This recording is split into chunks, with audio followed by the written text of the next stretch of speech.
ತಮಿಳುನಾಡಿನಲ್ಲಿ ವಿಜಯ್ ಆಡಳಿತಕ್ಕೆ ಕ್ಷಣಗಣನೆ ಆರಂಭ ಆಗಿದೆ. ವಿಜಯ್ ಅವರ ಟಿವಿಕೆ ಪಕ್ಷಕ್ಕೆ ಕಾಂಗ್ರೆಸ್ ಬೆಂಬಲವನ್ನು ಸೂಚಿಸಿದೆ.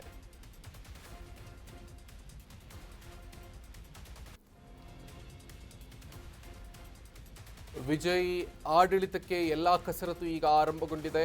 ವಿಜಯ್ ಅವರ ಟಿವಿಕೆ ಪಕ್ಷಕ್ಕೆ ಕಾಂಗ್ರೆಸ್ ಬೆಂಬಲ ಸೂಚಿಸಿದೆ. ಕಾಂಗ್ರೆಸ್ ರಾಜಕೀಯ ವ್ಯವಹಾರಗಳ ಸಮಿತಿ ಈ ಒಂದು ತೀರ್ಮಾನಕ್ಕೆ ಬಂದಿದೆ. ತಮಿಳುನಾಡಿನ ಕಾಂಗ್ರೆಸ್ ಘಟಕಕ್ಕೆ ಅಧಿಕಾರ, ಟಿವಿಕೆ ಬೆಂಬಲಿಸುವುದಕ್ಕೆ ಕಾಂಗ್ರೆಸ್ ಘಟಕಕ್ಕೆ ಅಧಿಕಾರವನ್ನು ಕೊಟ್ಟಿರೋದು.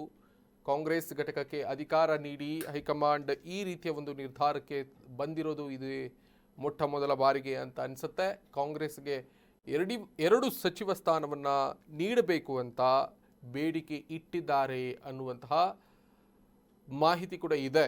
ಜೊತೆಗೆ ಅಲ್ಲಿನ ಕಾಂಗ್ರೆಸ್ನ ರಾಜಕೀಯ ವ್ಯವಹಾರ ಸಮಿತಿಯ ಅಧ್ಯಕ್ಷರಾಗಿರುವಂತಹ ಸೆಂಥಿಲ್ ಅವರೆಲ್ಲರೂ ಕೂಡ ಈ ರೀತಿಯ ಒಂದು ನಿರ್ಧಾರಕ್ಕೆ ಬಂದಿದ್ದಾರೆ.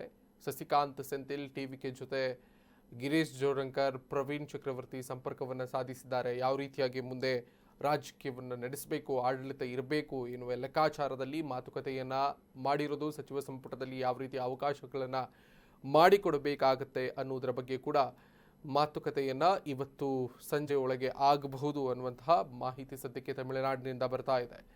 ಟಿವಿಕೆ ಅದ್ದೂರಿಯಾಗಿ ಒಂದು ಹಂತಕ್ಕೆ ತಮಿಳುನಾಡಿನ ದ್ರಾವಿಡ ಪಕ್ಷಗಳನ್ನು ಬದಿಗಿರಿಸಿ ಈ ಬಾರಿ ಒಂದು ಹೊಸ ಪರ್ಯಾಯ ರಾಜಕಾರಣವನ್ನು ತಮಿಳುನಾಡಿಗೆ ನೀಡುವಂತಹ ಭರವಸೆಯ ಮೂಲಕವಾಗಿ ಸಿಂಗಲ್ ಲಾರ್ಜೆಸ್ಟ್ ಪಾರ್ಟಿಯಾಗಿ ಹೊರಹೊಮ್ಮಿರೋದು. ಜೊತೆಗೆ ಈಗ Congress, PMK, CPI, Indian union Muslim league ಇವರೆಲ್ಲ ಒಂದು ಬೆಂಬಲವನ್ನು ನೀಡೋದ್ರ ಮುಖ್ಯವಾಗಿ ಹೊಸ ಸರ್ಕಾರಕ್ಕೆ ಮುಂದಾಗ್ತಾ ಇದ್ದಾರೆ.